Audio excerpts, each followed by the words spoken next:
चलते हैं रायपुर, जहां छत्तीसगढ़ में अमित शाह, केंद्रीय मंत्री अमित शाह पहुंचे हुए हैं, सौगात दे रहे हैं। लाइव तस्वीरें आप देख सकते हैं।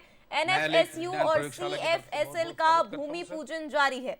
इस अवसर पर विशेष हमारे अतिथि श्रीयुत तपन कुमार डेका सर, जो निदेशक है इंटेलिजेंस ब्यूरो के, उनका भी मैं बहुत बहुत स्वागत करता हूं एनएफएसयू और सीएफएसएल की तरफ से। अंत में हमारे राज्य के, छत्तीसगढ़ राज्य के मुख्य सचिव श्रीयुत अमिताभ जैन सर का भी मैं एनएफएसयू की तरफ से और सीएफएसएल की तरफ से बहुत बहुत स्वागत करता हूं। इस अवसर पर हमारे आदरणीय वाइस चांसलर डॉक्टर जय व्यास साहब ने सभी को बहुत बहुत बधाइयां दी हैं। नेशनल फॉरेंसिक साइंसेज यूनिवर्सिटी यह एक सपना है हमारे आदरणीय गृह मंत्री श्रीयुत अमित शाह जी का। 2020 से लेकर 2025 के 5 साल के बहुत ही कम समय और कम अंतराल में नेशनल फॉरेंसिक साइंस यूनिवर्सिटी ने कई आयाम प्रस्तापित किए हैं, जिसमें नए कैंपसेस तो है ही, परंतु नेशनल फॉरेंसिक साइंसेज यूनिवर्सिटी शिक्षण के साथ साथ प्रशिक्षण, जो police officers, forensic scientist, judicial officers तथा अन्य गवर्नमेंट अधिकारी, उनके लिए विविध कार्यक्रम आयोजित किए जाते हैं। प्रशिक्षण के साथ साथ national forensic sciences university investigation के लिए भी सपोर्ट करती है। फॉरेंसिक साइंस से रिलेटेड जितने भी केसेस केंद्रीय एजेंसीज के द्वारा हमारे पास आते हैं, ये नेशनल फॉरेंसिक साइंस यूनिवर्सिटी उसी का भी फॉरेंसिक एनालिसिस करके रिपोर्ट प्रस्तुत करती है। और सबसे महत्वपूर्ण नेशनल फॉरेंसिक साइंसेज यूनिवर्सिटी का काम है वो है रिसर्च और innovation. National forensic sciences university research का काम करके जो भी उपकरण या इंस्ट्रूमेंट्स भारत में बनाए जा सकते हैं, वो आदरणीय अमित शाह सर के मार्गदर्शन में और उनके सूचनानुसार एक बहुत ही व्यापक स्तर पे संशोधन किए जा रहे हैं और कई नए नए उपकरण नेशनल फॉरेंसिक साइंस यूनिवर्सिटी के द्वारा इजाद किए गए हैं, निर्मित किए गए हैं। ये कैंपस, रायपुर का कैंपस भी हमारे अन्य कैंपस की तरह एक फलीभूत कैंपस होगा, जिसमें सभी प्रकार की सुविधाएं उपलब्ध होगी। शैक्षणिक, रिसर्च, कंसल्टेंसी, ट्रेनिंग, इन्वेस्टिगेशन तथा यहाँ पर कई सेंटर ऑफ एक्सलेंस भी स्थापित किए जाएंगे। राज्य सरकार द्वारा माननीय मुख्यमंत्री, उप मुख्यमंत्री श्री द्वारा नेशनल फॉरेंसिक साइंसेज यूनिवर्सिटी के लिए एक जमीन आवंटित की गई है, जिसमें बांधकाम या कंस्ट्रक्शन का काम तुरंत ही शुरू किया जाएगा। मैं इस अवसर पर हमारे सभी महानुभाव जो यहाँ पर उपस्थित है, माननीय मंत्रीगण, मंत्रीश्री, विधायक, सरकारी अधिकारी, मीडियागण, नेशनल फॉरेंसिक साइंसेज यूनिवर्सिटी के अधिकारी तथा सेंट्रल फॉरेंसिक साइंसेज लेबोरेटरीज के सभी अधिकारियों का तथा उपस्थित सभी महानुभावों का बहुत बहुत स्वागत करता हूँ। धन्यवाद। जय हिंद।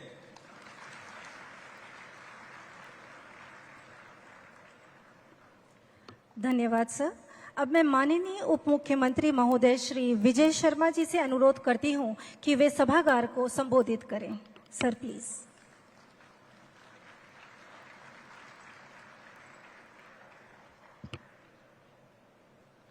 बोले भारत माता की। बड़े हर्ष का विषय है कि आज हम सब के बीच में हमारे देश के यशस्वी गृह मंत्री, जिन्होंने नॉर्थ ईस्ट की इंसर्जेंसी खत्म कर दी, 370 अनुच्छेद के अधिकतम प्रावधानों को समाप्त करके जम्मू कश्मीर को भारत में विलीनीकरण के शेष कार्य को पूरा किया, हमारे भारत में अंदरूनी क्षेत्रों तक होने वाले बम धमाकों को खत्म किया और बस्तर के जनमानस को मानकर समझकर ऐसा संकल्प लिया कि समूचे बस्तर से लाल आतंक को समाप्त करेंगे। ऐसे महामना, ऐसे विराट पुरुष माननीय अमित शाह जी हम सब के बीच में विराजमान हैं। आप सबसे निवेदन करता हूं कि एक बार जोरदार तालियों के साथ आप उनका स्वागत और अभिनंदन करें। हमारे मुखिया, हमारे नेता, जन जन के नेता, छत्तीसगढ़ के यशस्वी मुख्यमंत्री माननीय विष्णुदेव साय जी भी मंच पर विराजमान हैं। आपसे निवेदन करता हूं कि एक बार माननीय विष्णुदेव साय जी का भी आप जोरदार तालियों के साथ स्वागत और अभिनंदन करें। मंच पर विराजमान आदरणीय डॉक्टर रमन सिंह जी, हमारे छत्तीसगढ़ विधानसभा के अध्यक्ष महोदय, आदरणीय अरुण साव जी, उप मुख्यमंत्री महोदय छत्तीसगढ़ शासन, साथ ही साथ गृह सचिव आदरणीय माननीय श्री अमित शाह जी का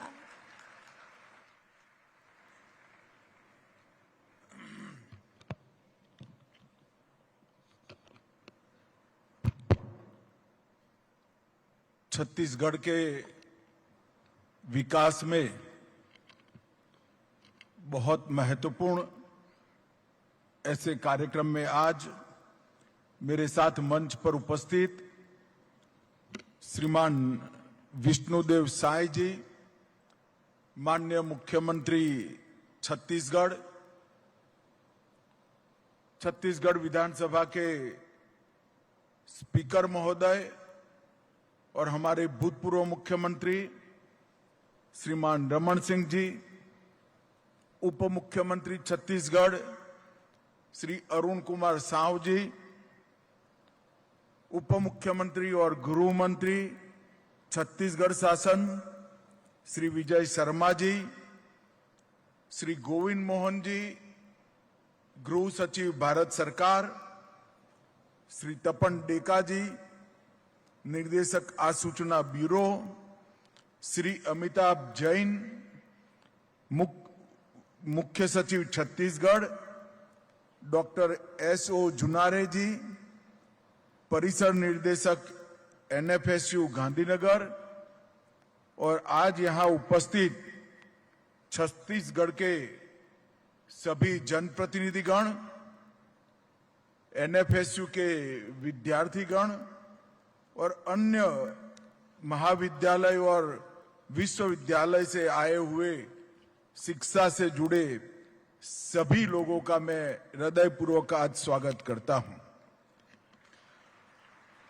ये मीडिया वाले जरा जितना हो सके उतना सेट कर कर बैठ जाओ, मैं यहीं खड़ा रहूंगा भैया, आपकी फ्रेम में ही आऊंगा मैं, बैठ जाइए। आज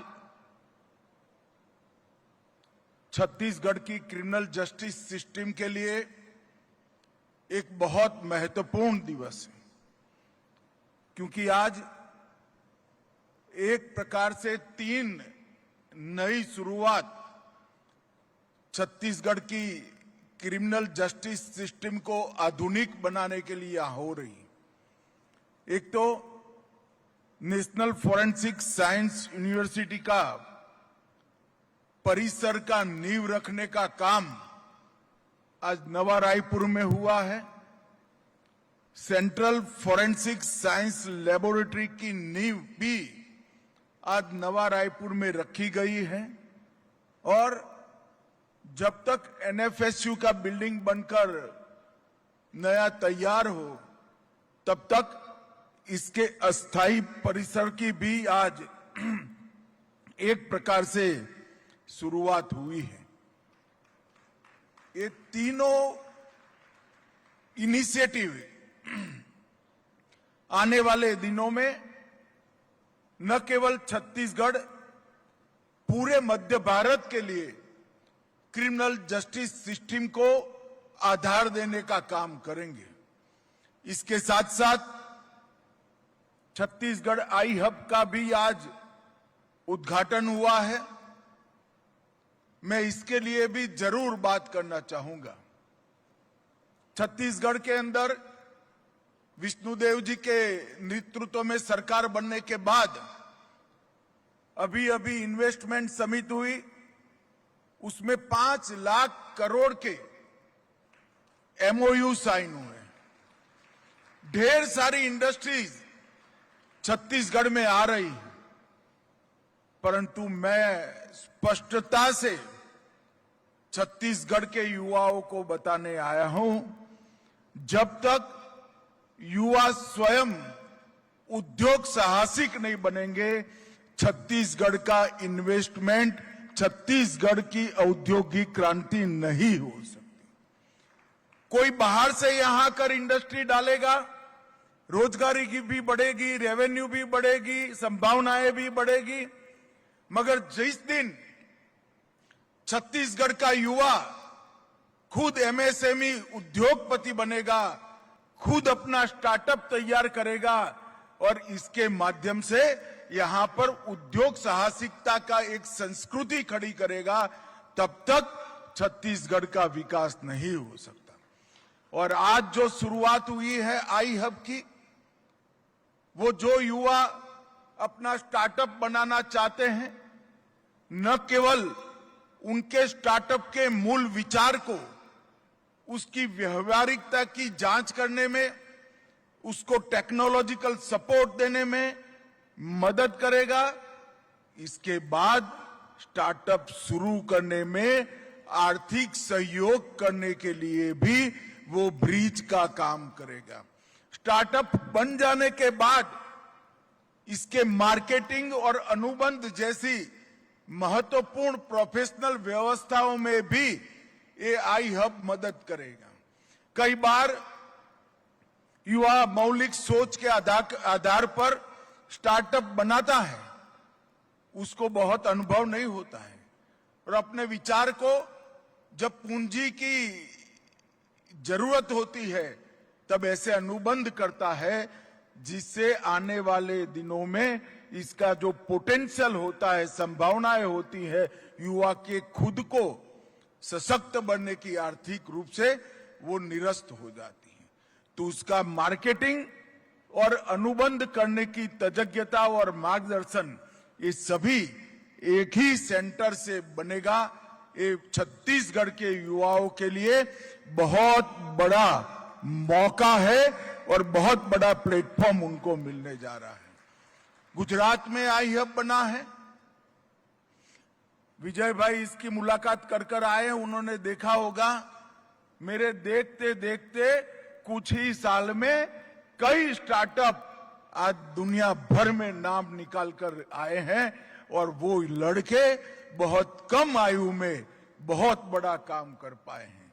मैं आशा करता हूं यहां पर भी ऐसी शुरुआत होगी और इसके लिए जो आज जिसका उद्घाटन हुआ है वो आई हब एक नींव बनेगा, इसका मुझे पूरा विश्वास है।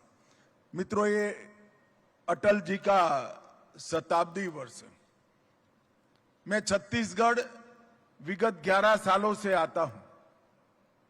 छत्तीसगढ़ में मैं बिल्कुल विश्वास से कह सकता हूं कि छत्तीसगढ़ को बनाने का पूरा श्रेय हमारे नेता श्रद्धेय अटल जी को जाता है, जिन्होंने छत्तीसगढ़ को बनाया था। और अटल जी ने छत्तीसगढ़ बनाने के बाद छत्तीसगढ़ को संवारने का पूरा श्रेय अभी के प्रधानमंत्री और देश के नेता श्री नरेंद्र मोदी जी के जा।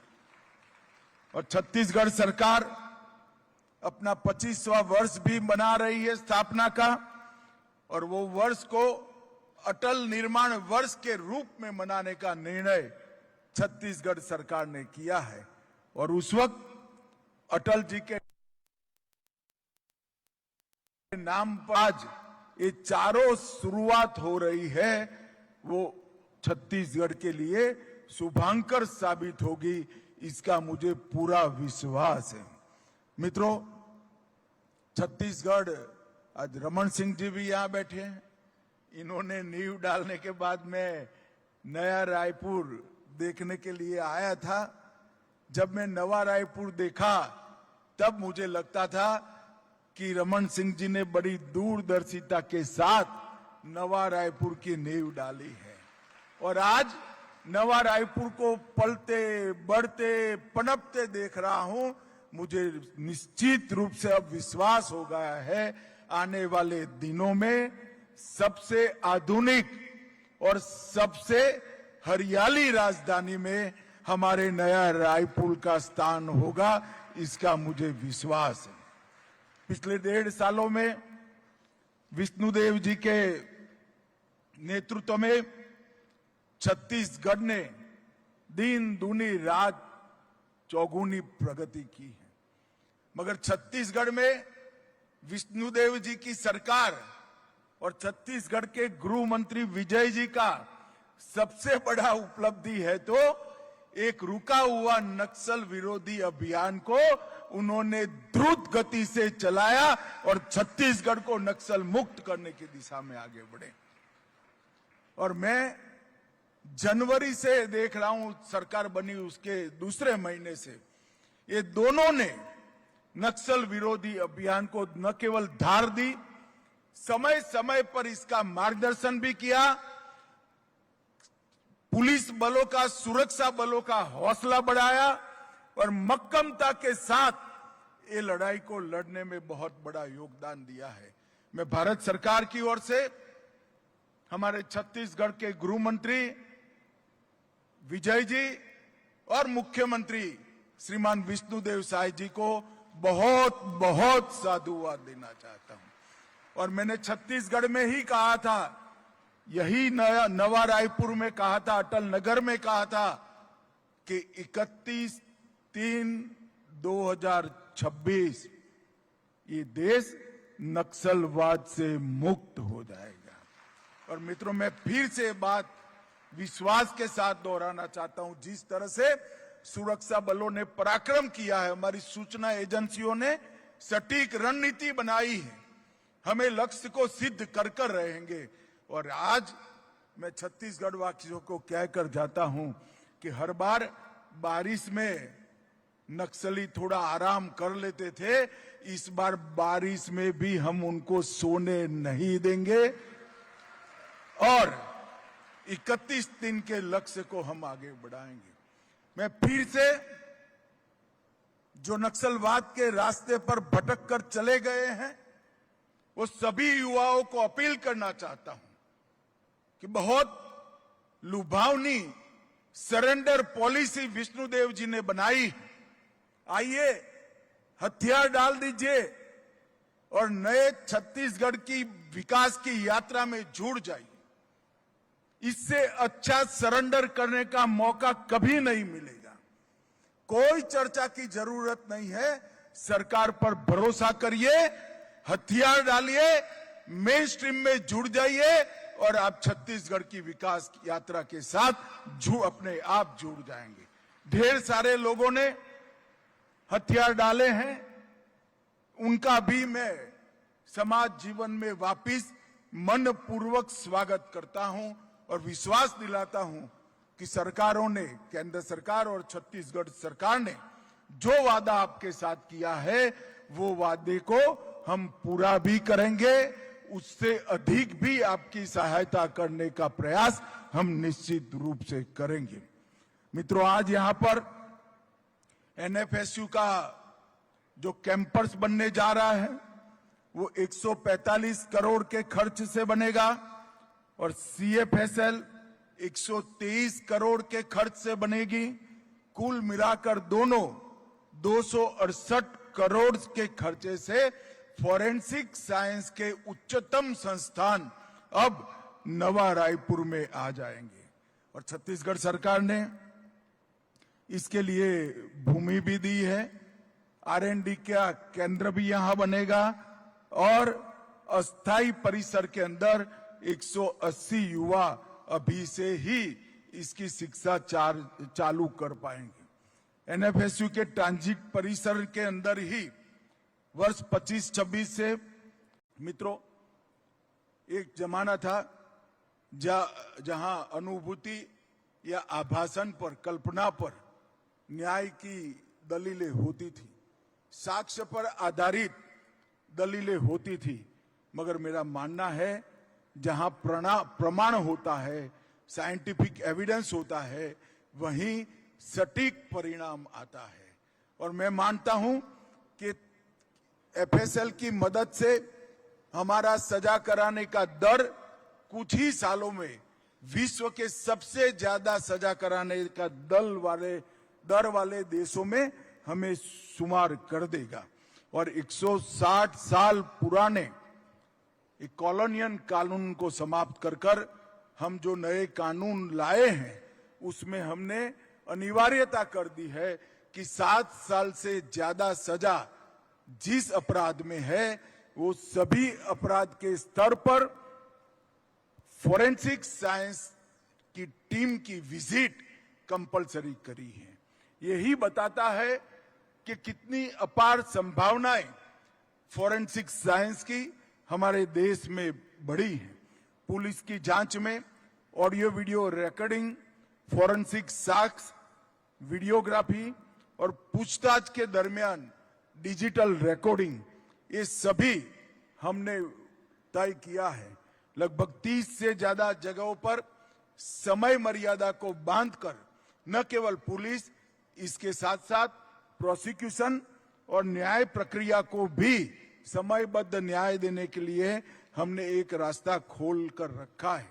इसके साथ साथ 100% मतलब 17,184 पुलिस थानों में CCTNS तैनात कर दिया है और इसके माध्यम से इसकी ऑनलाइन मॉनिटरिंग राज्य के गृह मंत्री और राज्य के DGP अपने टेबल पर बैठकर कर पाएंगे। ये बहुत बड़ी उपलब्धि आने वाले दिनों में हमारी पैटर्न को एनालिसिस करने के लिए और इसको बचाने के लिए होने कानून को त्वरित गति से कानून के माध्यम से न्याय देने में हमें इससे मदद मिलेगी।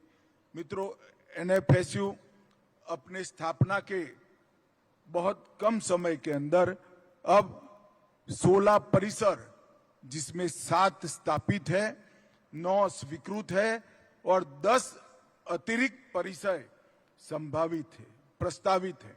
मतलब देश के 26 बड़े स्थानों पर NFSU की हम उसका विस्तार करने वाले हैं और ये पूर्णतया विकसित होने के बाद मुझे विश्वास है कि आने वाले वर्षों में 32,000 फॉरेंसिक विशेषज्ञ हर साल निकलेंगे और हमारी जरूरियात हर साल 30,000 से ज्यादा नहीं है।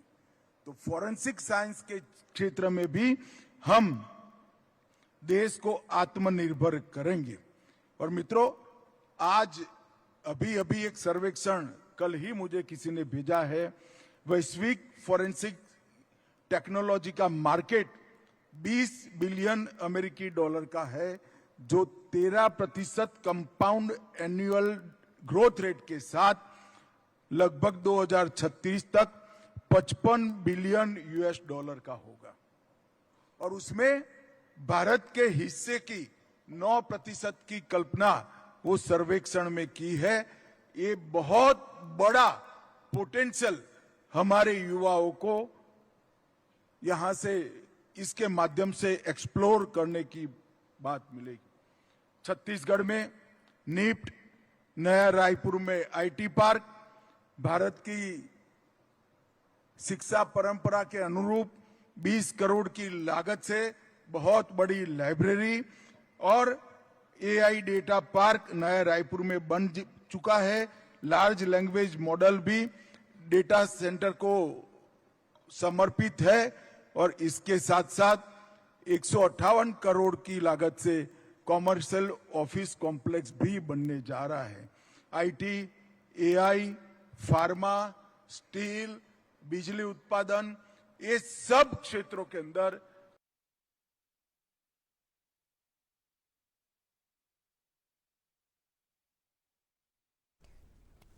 तो छत्तीसगढ़ को आज अमित शाह सौगात दे चुके हैं 400 करोड़ की लागत से जो NFSU बनने यहाँ जा रहा है। CFSL का भूमि पूजन आज केंद्रीय गृह मंत्री ने किया है। और आज अगर छत्तीसगढ़ की हम बात करें तो क्रिमिनल जस्टिस सिस्टम के लिए आज का दिन काफ़ी महत्वपूर्ण है।